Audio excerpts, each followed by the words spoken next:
Hey there, it's Derek here from Pacific in Japan, and we're looking at a 2009 Honda Vamos, which I guess after the mid-2000s became their version of the K-Van, K being this tiny little class of cars, 660cc, like the K-Trucks, but in this case a K-Van. Now this one here was bought from a dealer, not from auction, and that's right, we can buy from dealers if you want.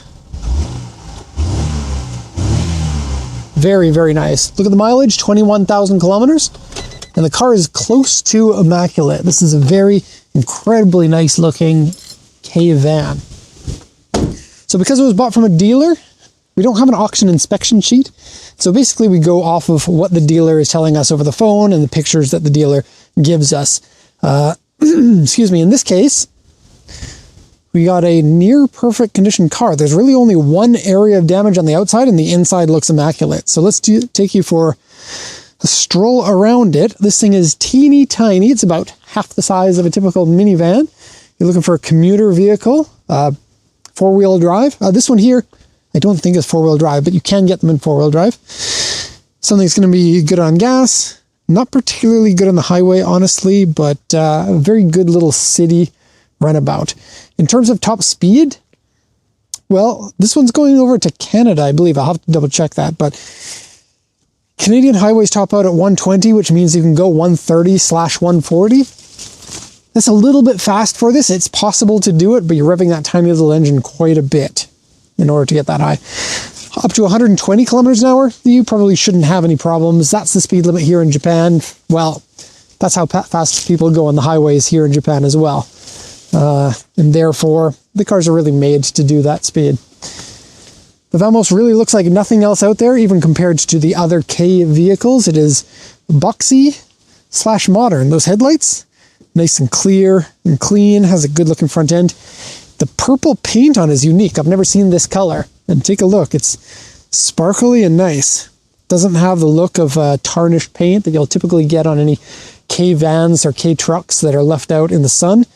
You'll often find that these K vehicles are made with, you know, cheaper paint, cheaper interiors, cheaper seats, that sort of thing. In this case, the paint looks great. And Honda paint, well, let's just say that you should keep your Honda paint, you know, polished and waxed. Otherwise it's going to fade or something. There's a little dent here. That's the only damage that I could find on the entire vehicle, basically. There's no fade in the electroplated chrome. Still has the original yellow plate. Yellow plates for the teeny cars here in Japan. Has very nice mirrors. Take a look at this. The mirror is a decent size, but you also get this extra double mirror. There's two lenses, one here and one here. And this gives you a better view while you're parking of where your lines are on the street. It's very convenient there. Our tires appear to be in good condition. That's steel wheels on it, which, you know, steel wheels do have a little bit of a retro look to it. Kind of matches the vehicle type. And then tire size 145 R12. So it's a 12-inch tire.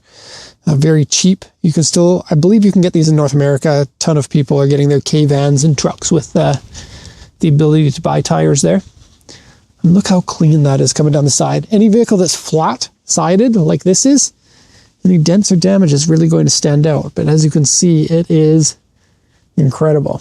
And that goes with everything. The back bumper is good. The back hatch is good. There might be a few minor scratches here or there. But for the most part, this is incredible. Want to see us having fun in Japan?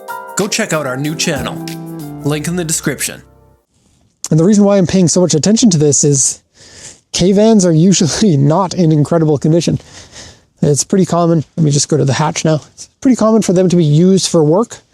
They're cheap vehicles, like brand new. Something like this might have been about $12,000. Maybe a little bit less even. And so because they're cheaper vehicles, people just don't feel the need to keep them in as good of condition. But when they do, it really stands out. Especially to me, somebody who sees these day in and day out. Even the boards back in here have sustained no scratching or damage. Looks like it comes with, well, this carpet should be up there. I'll go put it up there when I'm done. Comes with wheel caps.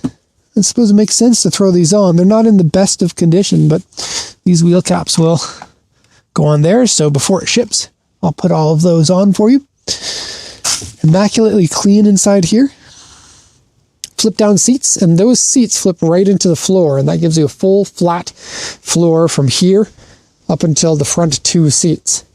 And then if you are going to be using one of these for cargo, like here in Japan, these are used for the like Amazon or any other delivery company runs around in this because super, super cheap, really easy and maneuverable to get everywhere, and can fit a lot of stuff in here.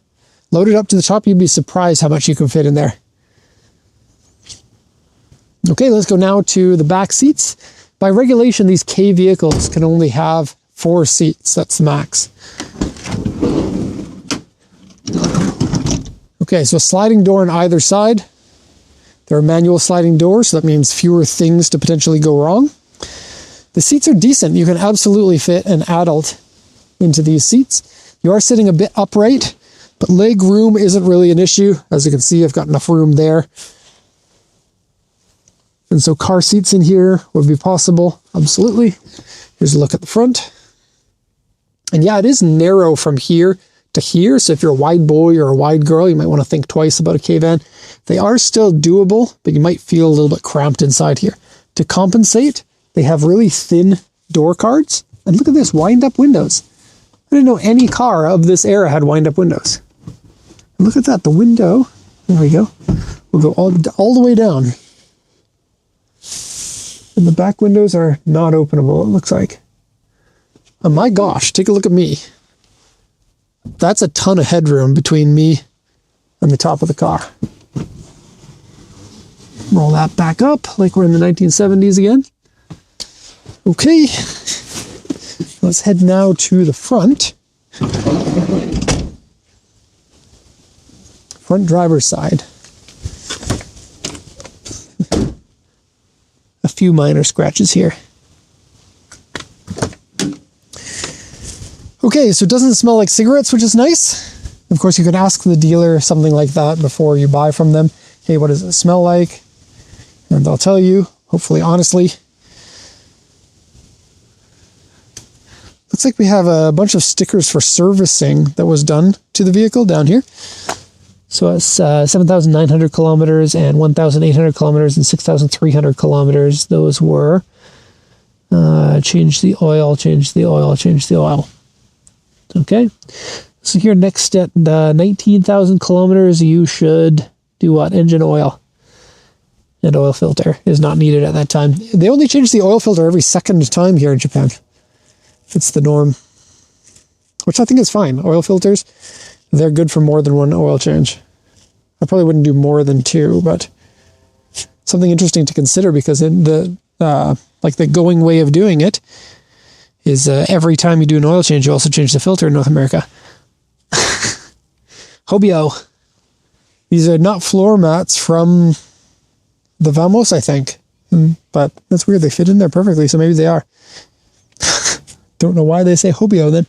Steering wheel, basically no wear on it. Got a little flip down cup holder here.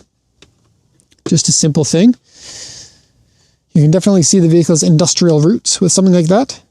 But you know, the industrial roots are not necessarily a bad thing. Yes, everything is simple. Everything is relatively cheap inside here. But at the same time, this vehicle is meant for higher mileage without braking. You know, to be an industrial vehicle, it needs to be able to survive a lot of abuse and running without oil changed frequently and that sort of thing. So, manual transmission too.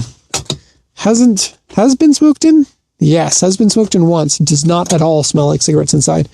And then simple AC on here. Very, very simple. And then dual airbag, one in the steering wheel and one on the glove box here. Okay, looks like a little bit of damage to the top of the dashboard. Something used to be stuck on there that has been taken off. The headliner, nice and clean. And it looks like an aftermarket LED lamp there, which turns itself off after a timer. That's interesting. Usually it's close the door and it'll turn itself off, but it stays on for about a minute or so, I guess. Okay, Honda Vamos. Vamos Spanish for go quickly, I think. Or maybe it's not. Maybe I'm teaching you wrong things. Okay, so that's gonna be everything for this one. Hope you enjoyed this shorter video. It is a dealer purchase, so we can't go over the auction sheet. Thank you so much for watching, and have a nice day.